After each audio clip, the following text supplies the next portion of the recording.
was I really about to get Tinder swindled during the Black Renaissance? During the Black women's Renaissance, was I about to get Tinder swindled? During the Black women's Renaissance? During these monkeypox times?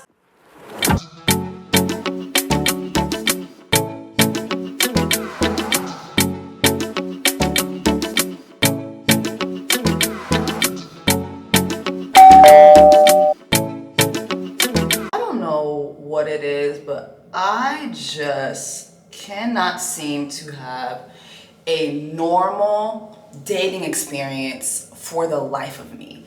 Like, I don't know if somebody put a root on me. I don't know, you know what I'm saying? Like, I don't know what the fuck is going on, but I just cannot have a normal dating experience for the life of me. Like, and I'm so ready to just have one. And at this point, I'm really just desperate for normality because I just cannot keep going through this bullshit. So, dating life update.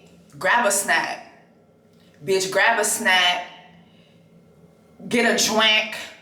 Cause bitch, this is a motherfucking story. Like, what I'm about to share with y'all is just ridiculous. Ridiculous. Not during the Black Renaissance month. Not during Beyonce Renaissance month. Not during these monkeypox times. Like, really? So, you know, I haven't done a dating update in a minute, and right now I'm actually in LA for a couple days. I'm here just spending time with some friends. Tomorrow night I'm actually going to Marseille Martin's birthday party. She's turning 18, and she invited me to it. Her and her family invited me to it, and I'm really excited to go spend some time with them, celebrate her. You know, I really just like where my life is. I'm getting to like just be around good people, good successful people. I want to keep rubbing shoulders with these people for as long as I can. But baby, while the career and the friends life and the, you know, that life is doing well, my dating life is in the toilet. Like, it's giving turd. It's giving, you know how like your stomach be hurting real bad and you gotta take a shit and you go to the bathroom and you struggle and it's just two little turds that come out? That's an accurate representation of my motherfucking dating life. And I'm so tired. Okay, I know I look crazy, but I just outlined my eyebrows using this concealer, 14 from Juvia's Place. I think I used a color that's too light, but it's okay, we're just gonna blend it out, child. So let me get into this story. So back in 2020, I met this guy, and I met him through my cousin Da Vinci. And you know, I remember just laying eyes on this guy. Like, he was, honestly, till this day, he's just one of the most beautiful guys I've ever met. Like, he's one of those guys, like, when you see him, it's like, ooh, like, time kind of stops a little bit. He's just very, very handsome. And when he started speaking, like, the things that came out of his mouth, it was just beautiful. Like, he's just, initially when you meet him, like, he's just a beautiful person, and you want to know, like, damn, like, what does he have going on? And you know, this was like it was 2020, it was like towards the end of the year. He is in the church sector, and I'm not gonna go into details about like who he is, but he's in the church sector, and he's just a very good, he wasn't, by the time I met him, he wasn't in the church sector anymore per se, but he's kind of still in it a little bit. So anyway, we talked for a little bit after meeting each other, but it didn't really go anywhere. So whatever, that was that. I kind of just like moved on. We talked, it didn't really pan out into anything, so I just moved on. For foundation, I'm gonna be using NARS New Caledona Deep 2. Soft matte, I don't know, is it soft matte complete foundation? I just started using NARS, and actually I freaking love this shit. Like, I don't know why I didn't, you know why I wasn't using NARS before? I just felt like it was really expensive, and I still feel like that. But you know what? Sis is worth it. Like, she's expensive, but she's worth it. Like, she's expensive. She's expensive, but she's worth every dollar and every cent. So anyway, so I'm gonna use this brush from Real Technique. They actually had sent me this stuff in the mail, and this was one of the brushes they sent me. I really like it. I really like it to spread my foundation. I just feel like the brush itself, it doesn't hold too much foundation within the brush, and it spreads it out really, really good. So anyway, y'all, so I was talking to this man back then. Things didn't really go anywhere, so, you know, I just moved on, right? So hold on. So when I was talking to him back then, I just felt like something was a little off, but I couldn't really put my finger on it. Like, I just remember thinking, I don't know, something's a little off here. I just remember thinking, I'm not really sure what this man does. I just remember thinking, okay, something was a little off, but I kind of just let it go. You know what I mean? Like, we're in the pandemic, and plus, like, he was living in LA, which he still is, and, you know, I'm in Atlanta, and, you know, I just felt like something was off, so I just let it go. So fast forward to earlier this year, I want to say probably around like May. He hadn't been on social media for a while, and I noticed that he was back on socials. So, you know, I hit the follow button. Like, you know, nothing had ever happened between us that was bad or anything. We just fell off. So I was like, you know, let me just follow him, you know. And we just talked for a little bit. We went back and forth in the DMs, and, you know, he was telling me just some of the stuff that he had been going through lately. And I was like, you know, like, hey, you know, this is life. You know, you got to push through it. You know, just encouraging him. And he was about to be coming to Atlanta. And he told me this, so he was like, you know, I'm coming to Atlanta soon. How about we get together for, you know, dinner? You know me, I'm always hungry. One thing about me, baby, you can don't threaten me with a meal. Don't threaten me with a meal, baby. I'm gonna eat. I'm gonna eat. So he was like, I'm coming to Atlanta. I would love to take you out to eat. I was like, okay, cool.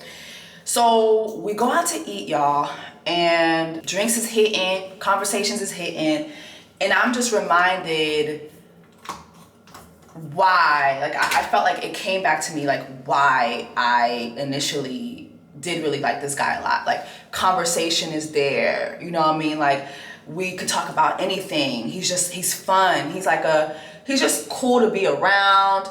And of course, like I said before, like, he's great to look at.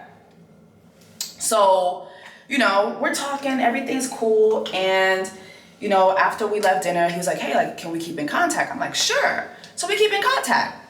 And before I knew it, like, we were talking every day. And so everything's going good. And I actually had to come to LA shortly, like probably like 3 weeks into us talking.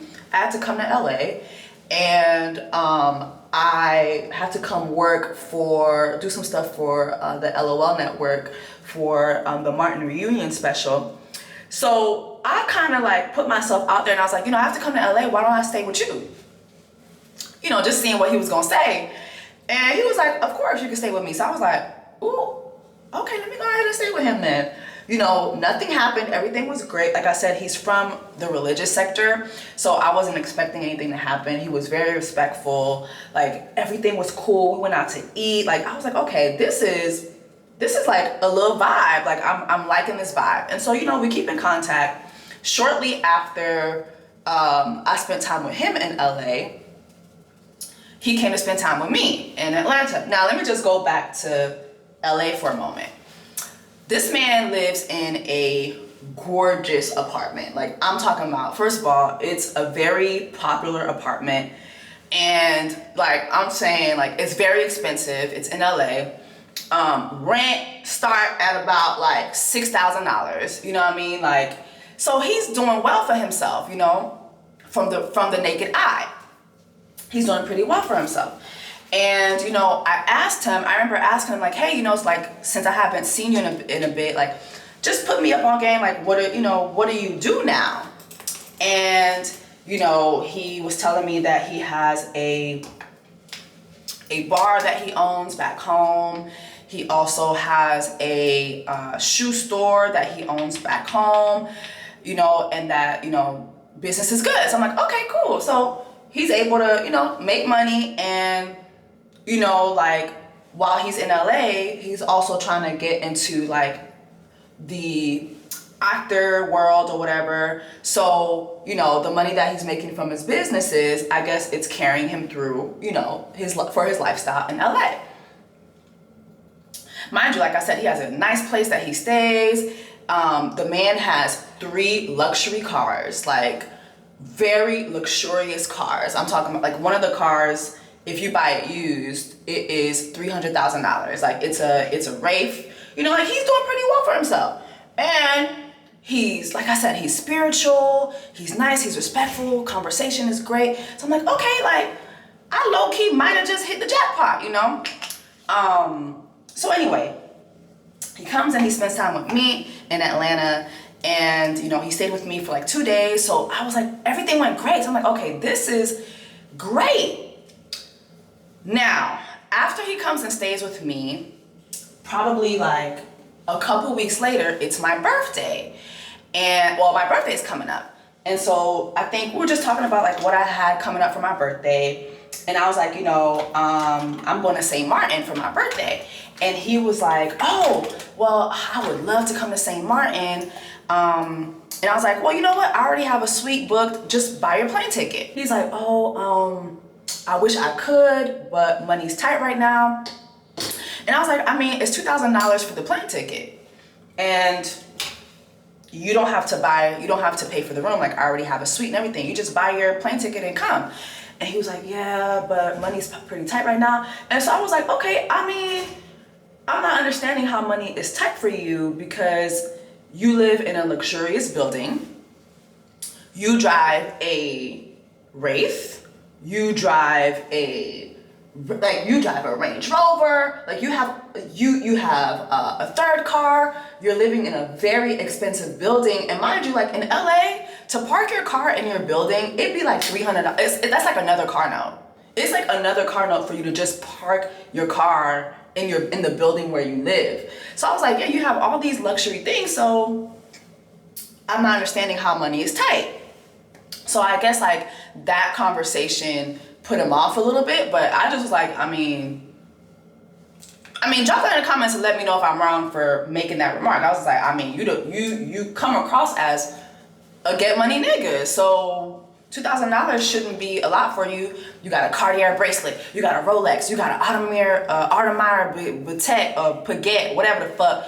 Listen, I can never pronounce shit that I cannot afford, but I know like a Piguet watch starts at least like $30,000, and you're wearing these things. So $2,000 should be nothing for you. Baby, I guess that conversation pissed him off. I think like we didn't talk for like 2 days or something, whatever. But fast forward to my trip to St. Martin, like he sent me flowers to my room. He sent me a charcuterie board. He sent me some wine. He sent me some strawberries covered in chocolate. So I was like, okay, you know, I mean, at least, you know, he's kind of making some effort here. Boom. Now, when I come back from St. Martin, I'm telling my homeboy about this. And my homeboy's like, nah, Jess, something is off. And my homeboy actually had met him with me when I originally met him. And he was like, Jess, I've told you from day one, I feel like something's off with this man. I don't think he's honest about where he's at financially. So now fast forward to after my birthday, I had to come to LA. It was the Rap Shit premiere. I stayed with him. Now, let me tell you this. I think that this particular trip to stay with him was a big eye-opener because I was there for 5 days. I remember one time my aunt telling me, she was like, Jess, you know what? Before you marry a man, you really should live with a man. Like, you should. She's like, I know, like, you know, you're brought up very religiously and that, you know, like, you're not supposed to do certain things before you get married, especially like as a Christian woman. But she was like, trust me, you should always live with a man. And, you know, this particular aunt, when she told me this, I took that to heart because she had a very, very, very bad experience with her husband. Like, make a long story short, she was in a relationship for 30 years before she got married. Child, everything, before she got married. And once his heydays were over and, you know, the money was gone and all the women were done with him, you know, he finally married her and they finally really lived together. And she felt like, oh my God, like, now I'm really meeting who he really is. And make a long story short, they had to get a divorce because he was horrible, and he was able to file for alimony. Mind you, he's never taken care of my aunt financially. He was in Haiti doing his thing in the government, doing all the fucked up shit that the government niggas in Haiti do.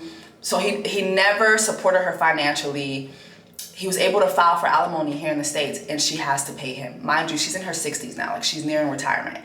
And now she has to pay this motherfucker alimony. So that just came to me while I'm telling the story, because I felt like when I was staying with him for those 5 days, I saw a lot of things. And honestly, I'm not even, if I told y'all everything this shit is like a fucking movie. But I'm gonna keep it surface level just for the sake of this video. I will say this. I noticed that he wasn't eating. I also noticed that he didn't have anything going on. Like, he wasn't going to work. He wasn't going to do anything, right? Now, like, I think like by the third day, it was, oh, I'm gonna go into my office, and he was supposed to have a gig. The gig never came through. Now he was supposed to be like styling this girl who her name's Leah, and she is in that new Beast movie with Idris Elba. Now he was telling me, oh, he's supposed to be styling her. He's supposed to be flying to Vancouver, but he has to go to Atlanta first. This is all while I'm there. He has to go to Atlanta first and then go to Vancouver where the premiere is happening. Mind you, he doesn't know this, but I actually know Jamie Primek, who is the executive producer of the project. I know Will Packer. Like, the premiere was in New York. I knew this. I never said anything to him. I just was like watching him tell me that he's supposed to be doing all this stuff, right? But I'm like, okay, maybe there is another, you know, premiere in Vancouver, whatever. So anyway, while I'm there, he leaves me in the house. He flies to Atlanta, and he lands there at 12 o'clock at night, Atlanta time. Then he leaves Atlanta and flies to Vancouver, right? And when he gets to Vancouver, the people who hired him, which are her team, I guess, doesn't answer the phone, doesn't pick him up from the airport. He has to basically fly himself back to California. The whole story was just so weird. I'm like, wait a minute, they're not answering their phone, they're not picking you up from the airport. He's like, yeah, nobody's answering their phones. Mind you, he told me like he was very close to her family. So I'm like, well, why don't you contact the family? And he's like, yeah, they're saying that they'll come pick me up, but you know, I told them don't worry about it. Like, this is supposed to be between the styling, her team and me. And I was thinking to myself, I'm sorry, like, if I am friends with you and I put you in contact with my team to style me for something or to style my child for something and they drop the ball, I'm gonna come get you and I'm gonna get you in contact with the team. I'm not just gonna leave you in the airport for hours and hours in another country. Anyway, and then I regret not FaceTiming him, because now when I think back on it, I'm like, wait a minute, I really think this motherfucker never went anywhere. I think he just was avoiding me being in his house. It just was really, really weird. So, but I don't have the proof of that because I didn't FaceTime him.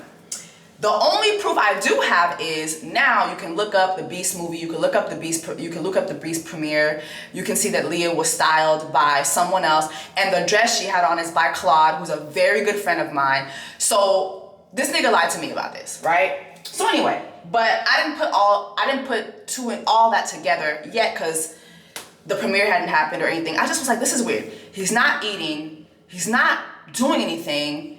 I don't see him checking no emails. I don't see him on the phone. And now I'm just like, so how is this nigga living? How is this nigga living? And so after that trip, I headed back to Atlanta and I called my homeboy again. I was like, yo, I was at this man's house. He wasn't eating. And my friend was like, well, did y'all do anything? I was like, no. He's like, did he take you out to eat? Mind you, this is like after my birthday. This is a week after my birthday. He's like, did he take you out to eat? I was like, no. He's like, he didn't take you out to eat? He didn't take you to do nothing? I was like, no. And I was like, well, what were y'all eating? I said, you know what, to be honest, I noticed he wasn't eating. So I started ordering food for us every day. Mind you, I had shit to do. Like every night, like one night was the Issa, the rap shit premiere. Another night I had to go to Jackie Ina's Forever Mood release. There was another night I had stuff with my friends. Like I planned stuff with my friends while I was here. So I was keeping pretty busy, but while I was in the house, like I was ordering breakfast, I was ordering dinner. And one thing about it, he never was like, oh no, I got it, I got you. No, he was like, girl, yeah, go ahead, I'm hungry. Like, yeah, well, I'll be like, yeah, you want breakfast? Yeah. And he'll give me his order. He never ordered anything for us to eat. So my friend was like, Jess, I don't think this nigga is who he says he is. I don't think this man is making any money. And I was like, but how do we look that up? And so it's so funny because shortly after he called me, mind you, we're talking all the time. He calls me and he's like, man, I'm just feeling defeated. I'm like, what's going on? He's like, man, I'm just feeling defeated, like financially. And I'm like, well, why do you feel defeated? He's like, I don't know. I just feel like God is calling me to LA, but I'm trying my best not to feel defeated. And I said to him, I was like, listen, as an onlooker, I really feel that you have a whole lot of baggage that doesn't make sense to me. I'm like, you know, money is tight for you, right? But you have a Rolex, you have an Audemars, you have a Cartier bracelet, you have 3 luxury cars, you live in a luxury building. I'm like, why don't you sell some of this stuff, you know, and live simpler for now? Why don't you move out of your building and get a cheaper building? I'm like, is God calling you? I said, God could be calling you to LA, but it doesn't mean that he's calling you to live the life that you're living right now as far as luxury, because you don't have it. And I feel like that conversation just didn't sit right with him, because a couple days went by and he didn't call me and we didn't talk to each other, right? So of course I called my friend again one last time and I tell him about the conversation.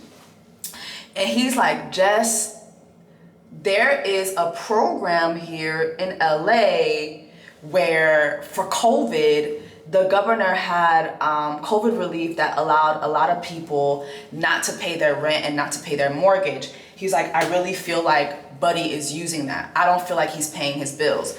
Because for you, he was like, I was thinking about this a lot. For you to be over there for all them days and that nigga didn't take you out to eat, that nigga didn't take you out to eat at the least, and you were ordering food for him to eat every day, no, something is off. That man is not making no money. I don't think he's paying his bills. And I'm like, so how do you know? He's like, I don't know, but I'm gonna call his building. I said,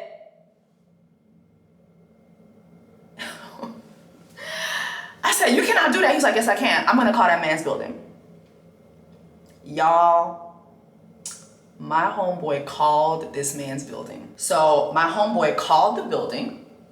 My homeboy, by the way, his mother's a realtor, so I guess he kind of knows what language to use or whatever. He calls the building and he's like, hey, you know, my name is such and such and I live in apartment such and such.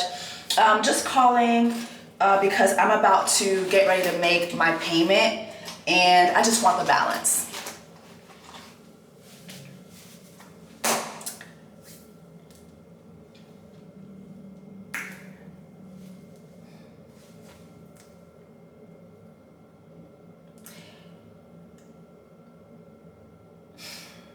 Like this is so ridiculous, right? So they're like, yeah, sure. Your balance is $36,900. Last payment was made back in March. Do you plan on paying this? And they were like, and he was like, oh, okay, thank you so much. I'll be in touch. He hangs up the phone, right? So he calls me and I'm like, no, there's no way. There's no way he owes that much money in rent. And he's staying at this building. And my friend was like, Jess, I'm telling you, there is a program here in California where apparently they extended it to this December where, you know, if for COVID relief, you know, you had to obviously like apply, you had to show that you weren't making a certain amount or whatever.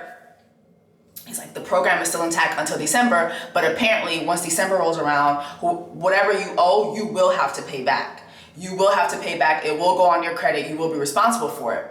So I'm like, I don't know. I don't believe it. So I stayed up for 2 nights. Mind you, haven't heard from him because the last conversation I had was me telling him, hey, like, you need to leave this building. You need to sell some of your stuff, right? So I'm like, I get lost online and I just start doing research. And I find out all of this shit. And I can't even say it because I feel like it's just so ridiculous. And this would be a long ass video. And I think that if I were to say it too, like it would not only expose him, but expose a lot of people in that religious sector. But I start putting 2 and 2 together and things start making sense. And then I go online and I see that he's in Atlanta. Didn't hit me up, didn't call me. And I'm like, damn, not this nigga who the last time he was in Atlanta, he was sleeping in my bed. So why is he in Atlanta and not telling me? So again, like I'm doing research. And I'm like, no. I tell my homeboy, I want to hear it for myself. I want to hear it for myself that this man owes this money. He's like, okay. He calls the building with me on the phone. And mind you, like, I feel bad because I'm like, man, people's financial business, like, that's their business. Like, you shouldn't know people's finances. But I just felt like as I was putting 2 and 2 together, I'm like, wait a minute. What was this nigga's plans with me? Like, what were you looking for over here? What were you trying to get? And so when he calls the building, yeah, they confirm it. He owes almost $37,000 in rent. And they're like, yeah, so where the payment at? Oh, and my home was, yeah, we'll call you back. When I tell y'all, I went to my Instagram and I blocked this man on everything. Instagram, cell phones, WhatsApp, Gmail, Hotmail, Yahoo Mail, Black Planet, MySpace, Facebook. This man cannot send me a message in a bottle. Because all I kept thinking was, damn, well, what was he gonna do over here, right? Like, was he trying to like swindle me out of something? You know, we weren't sexually active. He wasn't trying to swindle me out no pussy. So what was he trying to get? Obviously, he wasn't really serious about us dating like that because you don't come to my city and don't tell me and then you post about it. So I'm like, this man was probably trying to swindle me financially. So I blocked him from everything. And since then, I found out even more shit.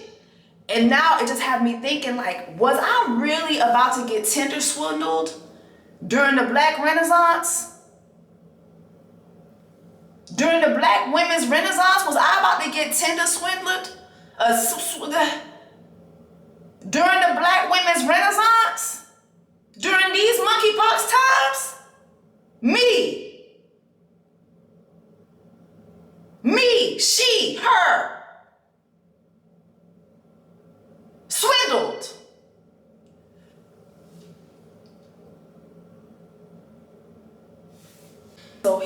able to pay this rent. His rent is like $6,000 a month. If you're not paying rent, then how do you have these cars? These cars must not be in your name because the repo man do not play that. So who's paying for these cars?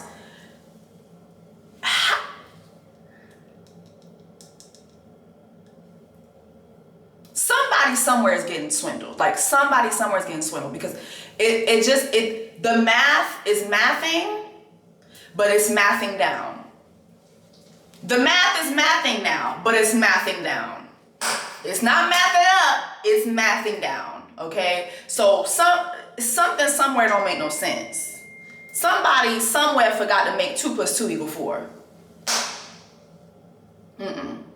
Side note, this wig is amazing.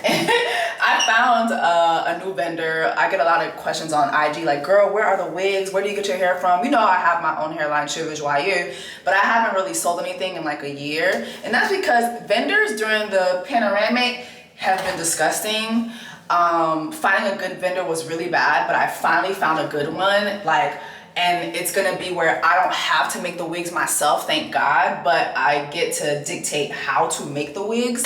And shit, I've been wearing these wigs for the past like 2 months and they're amazing. So I am going to start selling them again, probably like holiday season. Just I want to prep really good, have shit in stock, ship them out really fast, you know what I mean? So Shivers Right is coming back. But anyway, so just why am I sharing this, right? Obviously, again, I'm doing a dating update, and if you've been watching my vlogs all year, at the top of the year, I said that I really wanted to make an effort to date this year. And honestly, I've done the best that I can. I have a very busy schedule, but I am not satisfied with my dating life. I have not, you know what, maybe I haven't done the best that I can. Like, you know, I remember Kyle, sometimes I think about it, I'm like, honestly, I really feel like I let a good one go just because I was scared of some pink dick. Like, to be honest, that really was the gist of it. You know, I did share how I didn't like, you know, that his friend was trying to get him to get me to post him and shit. But I think I could have got over that. I just couldn't get over translucent dick. I don't know. I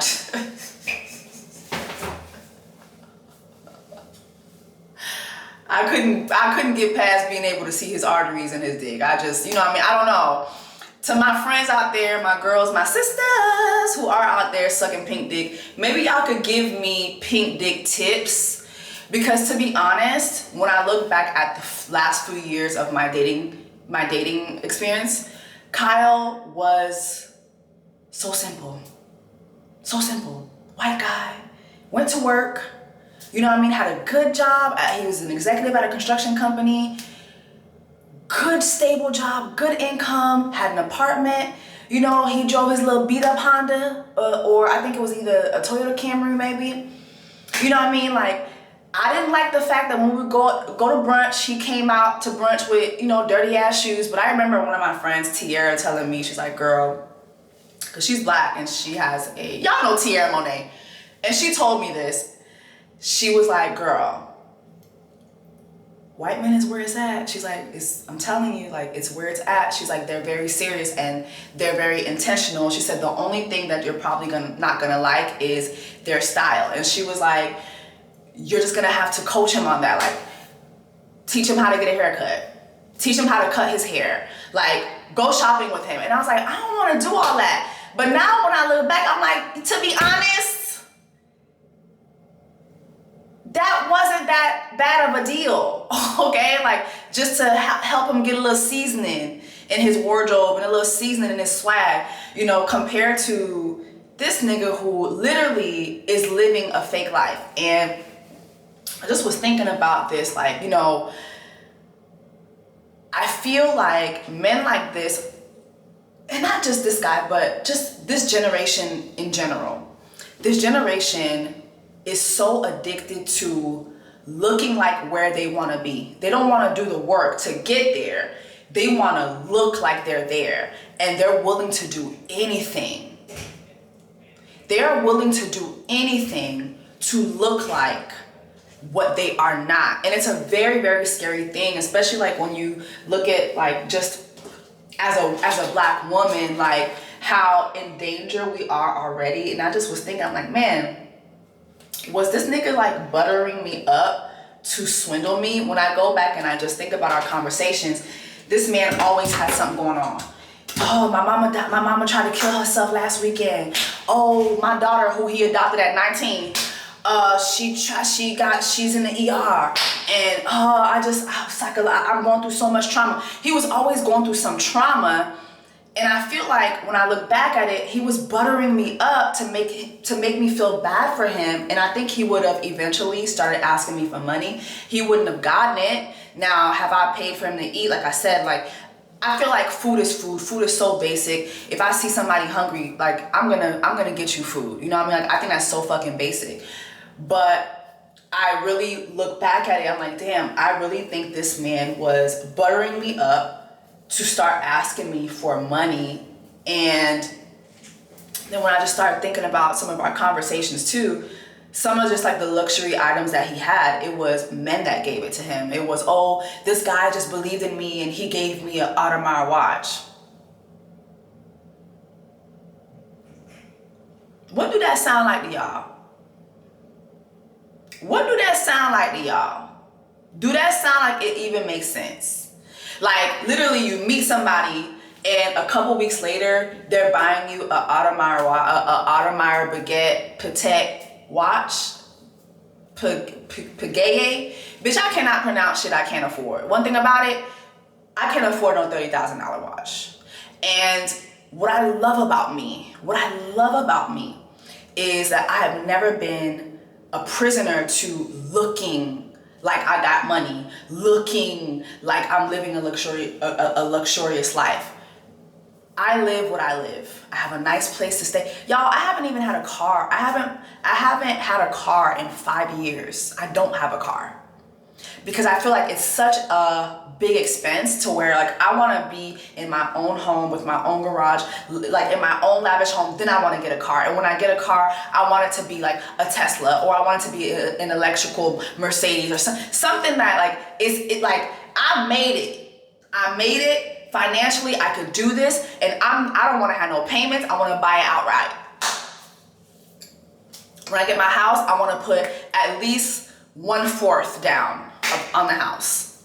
You know what I mean? Like, and I feel like a lot of people just are not like that. They don't think like that. I also feel like social media has really warped people's minds. Like, everybody wants to be it, but they don't want to do the work to be it. And when I look at this guy that I was dating, like, that's really what it was. It's like, you're trying to be in these rooms, you're trying to be like these people that have, you know, it, but you're not doing the work to be it.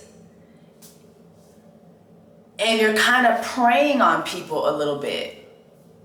You're preying on people's kindness, and you're preying on people's lack of ability to do research. Finally, me and my homeboy were able to come up with what he does. And like, literally, it's $350 an hour to talk to this guy about your business. And he has a marketing company where he helps people grow their businesses. Meanwhile, this nigga does not have a business.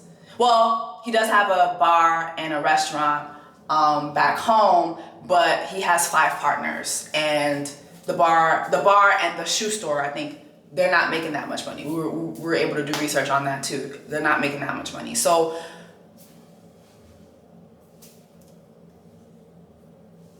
$350 an hour, that's what my lawyer charges me. That's what I was charged to fight my Karen civil case. $350 an hour. And now I'm looking at it, him and Karen have a lot in common. They have a lot in common. A lot in common. Teaching people how to do shit that you don't even do. Can't verify it. Can't pinpoint what the fuck you do. But you live this lavish lifestyle. And we saw how that panned out for her.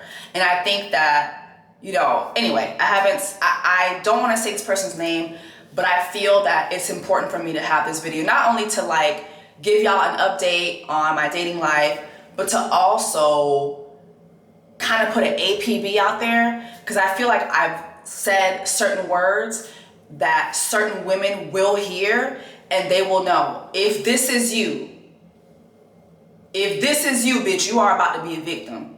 Put your Nike Air Maxes on and run, bitch. Run. Run. Put your Air Maxes on, bitch, and get the... Run, bitch! Run! Not before you subscribe to my channel, share this video, like it, leave me a comment. I'll talk to you guys in the next video.